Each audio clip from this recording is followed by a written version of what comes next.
నమస్కారం I dream ప్రేక్షకులకు స్వాగతం. మంత్రం గురించి ఉపాసన గురించి ఇవాళ మనం పూర్తిగా తెలుసుకుందాం. ఈరోజు మనతో పాటు ఉన్నారు ఓం స్వరూప్ గారు. వారితో మాట్లాడదాం. నమస్కారం అండి. శుభం తల్లి. మంత్రం నిత్యం చదివే వాళ్ళు ఉంటారు. ఇష్ట దైవాన్ని తలుచుకుంటూ ఆ దైవానికి సంబంధించిన మంత్రం చదువుతూ ఉంటారు. ఇంకొందరైతే కష్టానికి ఇప్పుడు ఆరోగ్యం కోసం ఒక మంత్రం, ఐశ్వర్యం కోసం ఒక మంత్రం, ఉద్యోగం కోసం ఇంకొక మంత్రం ఇలా చదువుతూ ఉంటారు కదండి. అసలు మంత్రం అనేది ఎలా బలాన్ని అందిస్తుంది? దీని గురించి కొంచెం డీటెయిల్డ్గా చెప్తారా? అంటే ఈ మంత్రం చదవడం వల్ల ఈ కష్టం నుంచి ఎలా బయటపడతాం, దానికి ఏమైనా ఎనర్జీ ఉంటుందా అనేది తెలుసుకోవాలని ఉందండి. ఏం లేదమ్మా, దీంట్లో తెలుసుకోవడం అవసరం కూడాను. ప్రాక్టీసెస్ సాధన చేసే వాళ్ళకి అవసరం. మంత్రము, ఉపాసన, దీక్ష, నిత్య పూజ అనేటువంటివి ఏవైతే ఉన్నాయో, నిత్య పూజలో స్తోత్రాలు చెయ్యొచ్చు, పారాయణాలు చెయ్యొచ్చు, అవి ఇబ్బంది ఉండదు. ధూపం, దీపం, నైవేద్యం ఇవన్నీ నిత్య పూజలో వచ్చేస్తాయి మనకి. ఇక్కడ మంత్రము అంటే గురుముఖత రావాలి. ఏ మంత్రం చదివినా, ఎందుకంటే ఆ గురువు గారికి ఈయనకి ఏ మంత్రం సూట్ అవుతుందో ఆ గురువు గారు గ్రహించగలుగుతారు. ఆ గురువు గారికి శక్తి ఉంటుంది కాబట్టి ఓకే, గురుముఖత తీసుకోవాలంట, తప్పదది. ఏ బీజాక్షరం ఇవ్వాలో కూడా ఆయనే నిర్ణయిస్తారు. అలాగే మీరు నాకు ఈ భగవంతుడు ఇష్టం చిన్నప్పటి నుంచి అని చెబితే కూడా దానికి సంబంధించింది కూడా గురువు గారు మీకు కృప చేయొచ్చు. మంత్ర దీక్ష తీసుకున్నాక దానికి నియమాలు నిబంధనలు ఉంటాయి. దాని ప్రకారం చేసుకుంటే తప్పకుండా దాంట్లో లైఫ్ ఎనర్జీ ఎంటర్ అవుతుంది. ఆ మంత్ర దీక్ష వల్ల ప్రాణశక్తి పెరుగుతుంది. అప్పుడు మీకు మంచిగా జరుగుతుంది, దాంట్లో సందేహం లేదు. వాక్శుద్ధి కూడా పెరుగుతుంది, ఆరోగ్యం ఇస్తుంది. మీరు కొన్ని మీకు తెలియకుండానే అలా ఎదుటి వాళ్ళని చూడడంలో ఆ శక్తి మీలో ఉన్నందుకు కొన్ని విషయాలు అవగతం అవుతాయి. కొన్ని మంచి విషయాలు ఎదుటి వాళ్ళకి చెప్పి ఇలా నడవండి అయ్యా అని చెప్పడానికి కూడా వీలుంటుంది, సలహాలు ఇవ్వగలం. అంత శక్తి కలుగుతుంది. ఆ శక్తి యొక్క మరి ప్రభావము అది బయటికి అనకూడదు. గురువు ముఖత వచ్చినవి కానీ మంత్రాలు, బీజాక్షరాలు బయటికి అనకూడదు అనేవి కొన్ని ఉంటాయి. వాళ్ళకి వినపడకుండా చదువుతారు. మానసికంగా చదువుకోవాల్సిందే, అనుకోవాల్సిందే. మననేతి మంత్ర, ఎవరైతే మానవులు మననం చేసుకుంటాడో అదే మంత్రంగా మారిపోతుంది. ఇంకోటి ఈ బీజాక్షరాలు ఇవన్నీ కూడాను ఈ బండిరా వరకు సరే గుణింతాలే ఉన్నాయి మనకి. ఈ యొక్క మొట్టమొదలు శివస్వామి కైలాసపతి, కైలాసనాథుడు, ఆయన డమరుకంలోంచి ఈ శబ్దాలు పుట్టాయనేటువంటిది మనం విన్నాము, అది తెలుసుకున్నాము. డమరుకంలోంచి శబ్దాలు వచ్చాయన్నమాట. అలాగే పార్వతీదేవికి కూడా కొన్ని మంత్రోపదేశాలు చేశారు స్వామివారు, శివస్వామి. అది కూడా చరిత్ర ఉన్నది. తర్వాత ఈ యొక్క మానవులకి మంచి జరగడం కోసమే ఈ మంత్రశాస్త్రంలో కొన్ని పూజలు ఇవన్నీ క్రతువులు మనం చేస్తాం. అంటే మన కర్మని మనం అనుభవించే విషయం తగ్గడం. కర్మని అనేటువంటిది కర్మ అనుభవించడం కోసమే ఈ జన్మ తీసుకుంటున్నాం. అది కర్మ అనుభవించకపోతే మళ్ళీ జన్మ ఇంకా తప్పదు. ఇప్పుడు మరి ఈ మంత్రం తీసుకుంటే మన కర్మానుసారం మనం అనుభవించే కష్టం నుంచి బయటపడటానికే మనం మంత్రం తీసుకుంటాం కదా గురు? కాదు నాన్న, ఒక దెబ్బ తగులుతుంది, రాతితో కొట్టిన దెబ్బ గట్టిగా రక్తం చిందించేట్టుగా తగులుతుంది. ముఖం మీద కొట్టినా, ఏ భాగంలో కొట్టినా. ఈ మంత్ర దీక్ష వల్ల మీకు జరిగే కష్టము, నష్టాలు ఇవన్నీ కూడా పువ్వులతో కొట్టితే ఏం తగులుతాయి? తగలవు. ఆ పువ్వు అంతా సుకుమారంగా ఉంటుంది. ఈ యొక్క దీక్ష వల్ల చేయడం వల్ల, ఈ మంత్రోపాసన చేయడం వల్ల ఆ కష్టాన్ని తేలికగా అనుభవించగలుగుతారు. కష్టంలా అనిపించదు. కష్టం పడకపోతే పూర్వజన్మలో ఇది వదిలినే మీరు చేస్తారు, మరి ఇది చేయకపోతే మళ్ళీ జన్మ కర్మ మనం అనుభవించాల్సింది, కానీ మంత్ర సాధన కారణంగా తేలికవుతుంది. మీకు అలా దాటవేయగలుగుతారు. ఆ మంత్రంలో ఉండే శక్తి, బీజాక్షరంలో ఉండే శక్తి అలాంటిది. ఈ విషయం చాలామంది తెలుసుకోవాలి. నిత్యగాయత్రి చేసిన, మరి వేరే బీజాక్షరాలు, దేవుడు బీజాక్షరాలు పలకూడదని నేను చెప్పడం లేదు, అవన్నీ గురుముఖత తీసుకుంటే అది విశేషంగా మనకి మంచి ఫలితాన్ని అందిస్తుంది. ఇస్తుంది. దాంట్లో సందేహం లేనే లేదు, అనుమానం లేదు అమ్మ. అయితే ఈ మంత్రం విధి విధానాలు ఏంటి గురుజీ? అంటే మంత్రం ఇప్పుడు విధి ఏంటి అంటే విధానాలు లైఫ్ స్టైల్ చేంజ్ వచ్చేసింది, వర్కింగ్ స్టైల్ ఇప్పుడు కూడా బయట మీరు వెళ్ళటం ఇంత రావటం. మార్పు చేసినా, ఇంత నవీన సామ్రాజ్యంలో ఉన్న ఈ యొక్క ప్రపంచంలో ఒక 5 నిమిషాలు 10 నిమిషాలు ఇంట్లోంచి బయలుదేరే ముందరే ఇవన్నీ పూజా పునస్కారాలు చేసుకోండి, ధ్యానం చేసుకోండి. ఏ మాత్రం వీలైనా బ్రాహ్మీ ముహూర్తంలో లేచారనుకోండి, బ్రహ్మముహూర్తం అది, అప్పుడు నిశ్శబ్దమే కాకుండా ప్రపంచం యావత్తు కూడా అదొక న్యూట్రల్ వేవ్స్ తిరుగుతూ ప్రయాణం చేస్తూ ఉంటాయి. అప్పుడు మీకు ఏ ఇబ్బంది ఉండదు. అందుకనే బ్రహ్మముహూర్తం అన్నారు దాన్ని. బ్రహ్మోపాసనకి సరి అయిన టైం అది.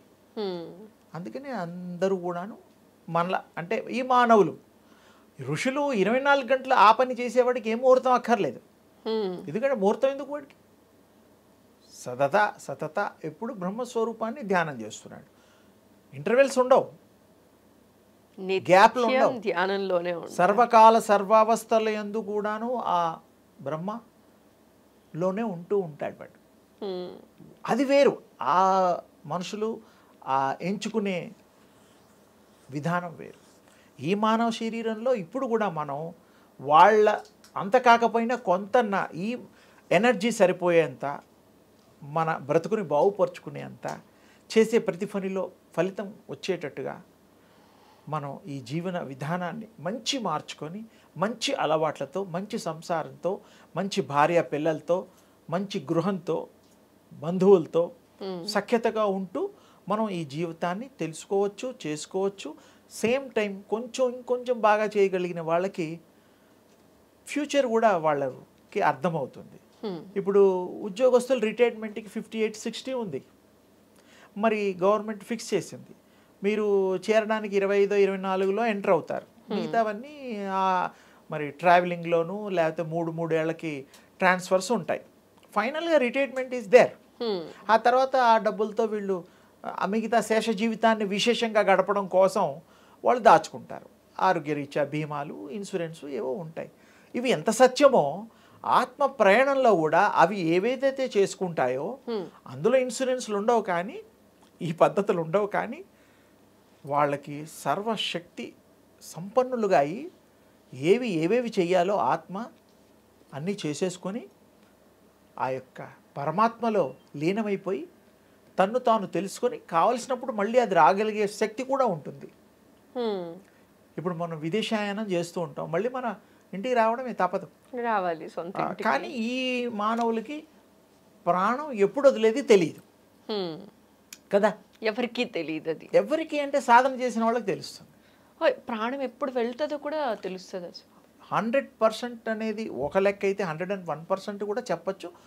ఎంతోమంది యోగులకి చెప్పారు, తెలుసు వాళ్ళకి. మీరు ఇప్పుడు అనుకుంటున్న అంటే అరుదుగా ఇలాంటి అరుదుగానే ఉంటాయి. ఆ ప్రాక్టీసెస్ కూడా అర్థే చేశారుగా వాళ్ళు. ఆ యొక్క దైవ మార్గంలో ఉపాసనలో చేసిన వాళ్ళకి అది తెలుస్తుంది పక్కగా.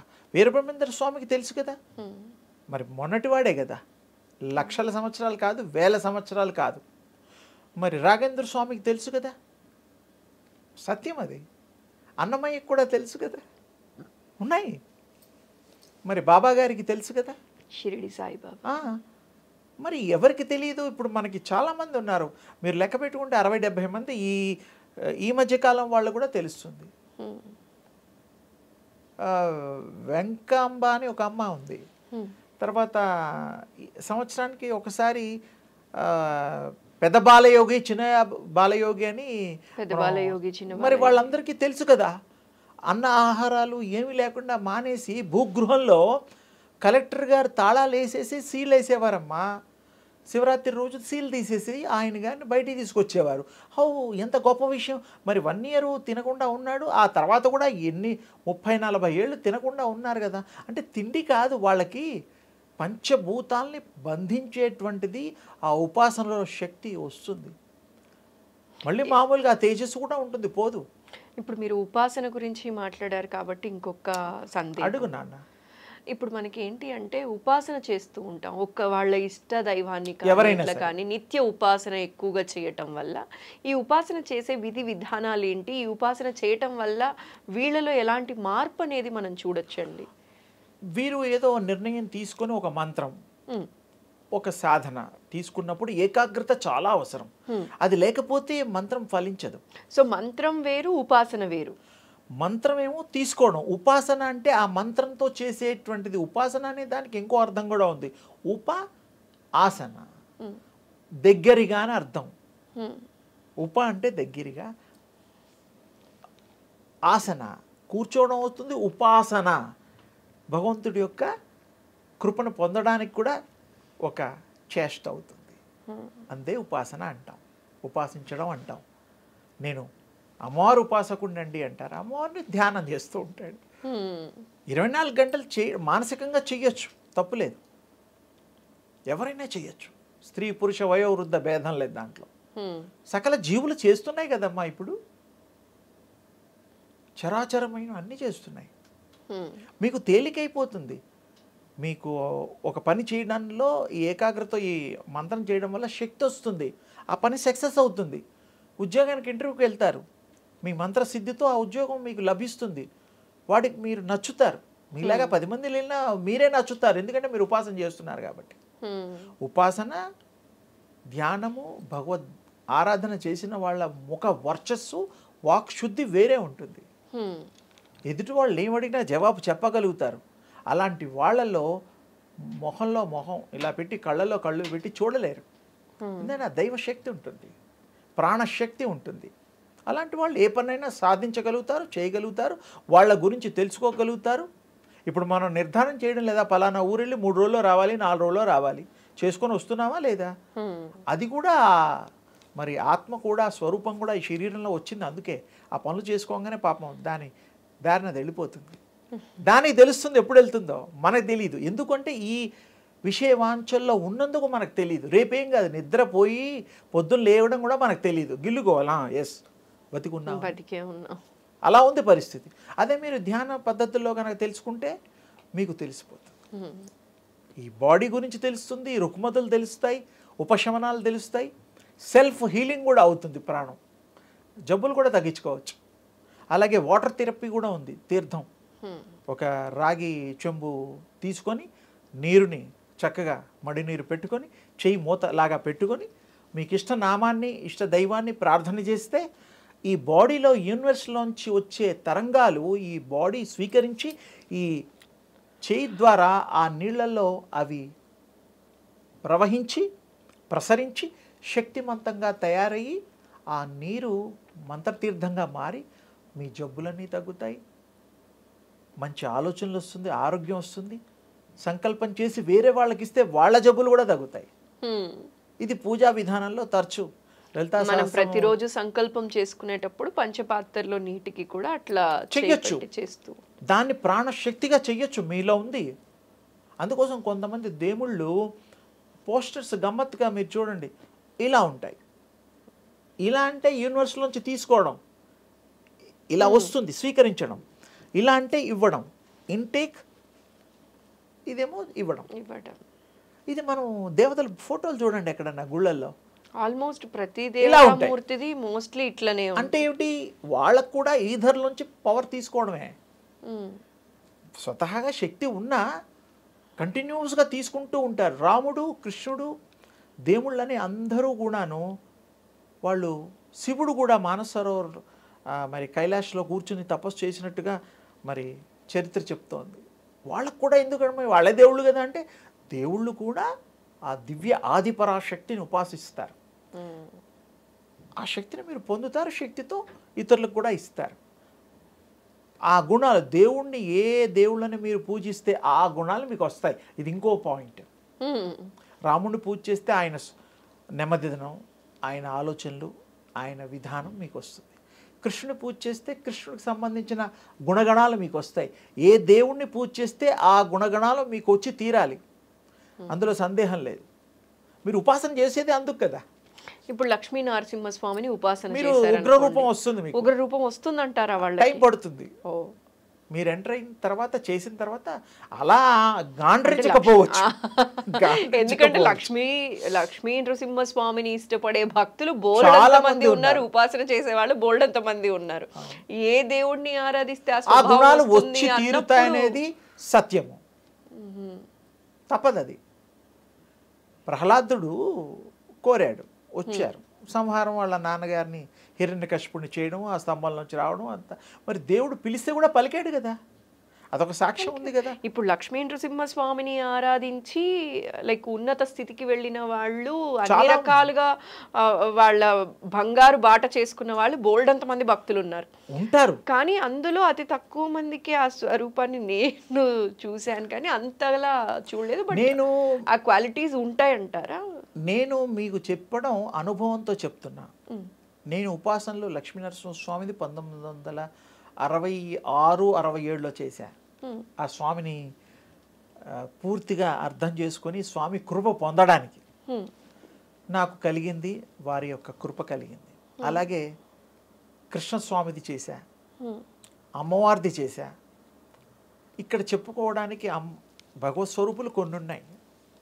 నేను చేశా, వారు కరుణించి నాకు కృప చేశారు. అర్థమైపోయింది. అంటే అనుసంధానం మీ ఆత్మకి భగవంతుడికి సంబంధం ఏర్పడుతుంది. తదేకంగా చెయ్యాలి. అదే కానీ కొద్ది రోజులు చేసి ఆపేస్తాము అంటే కుదరదు. కానీ మీరు ఒకసారి అది పొందిన తర్వాత మీరు మధ్యలో గ్యాప్ తీసుకున్నా ఏం కాదు. అంటే ఇప్పుడు పారమార్థికంలో కాకుండా ఈ నిత్య జీవితంలో విషయానికి పోల్చడానికి డ్రైవింగ్ ఉంటుంది, స్విమ్మింగ్ ఉంటుంది. డ్రైవింగ్ నేర్చుకున్నప్పుడు వరుసగా నేర్చుకుంటారు, 10 రోజులు, 20 రోజులు, నెల రోజులు. స్విమ్మింగ్ కూడా అంతే ఆల్మోస్ట్ ఆల్. తర్వాత రోజు నేర్చుకుంటారా, వెళ్ళి అవసరమైనప్పుడు డ్రైవ్ చేస్తారు. స్విమ్మింగ్ కూడా జస్ట్ లైక్ అంతే. భగవంతుడికి ఒక్కసారి లింక్ అయిన తర్వాత, కాంటాక్ట్ అయిన తర్వాత ఎప్పుడు మీరు భగవంతుడిని తండ్రి రావయ్యా అంటే వచ్చేస్తాడు. సిరికిని చెప్పడు, భార్యకి కూడా చెప్పకుండా వచ్చేస్తాడు. ఎందుకు వస్తాడంటే అంత ఆత్రుతతో పిలిచాడు కాబట్టి. ఇది చిన్న అదే మీకు అర్థం కావడం కోసం ఉపమానమే, కానీ అది ఇది సంబంధం లా. అందుకని ఏ దేవుడైనా ఎవరు పిలిచినా వస్తారు.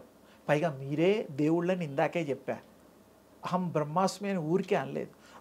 మీలో ఉండే దైవత్వాన్ని తెలుసుకోండి, మీరు దివ్య స్వరూపులు కండి, ఆ దివ్య శక్తిని పొందండి.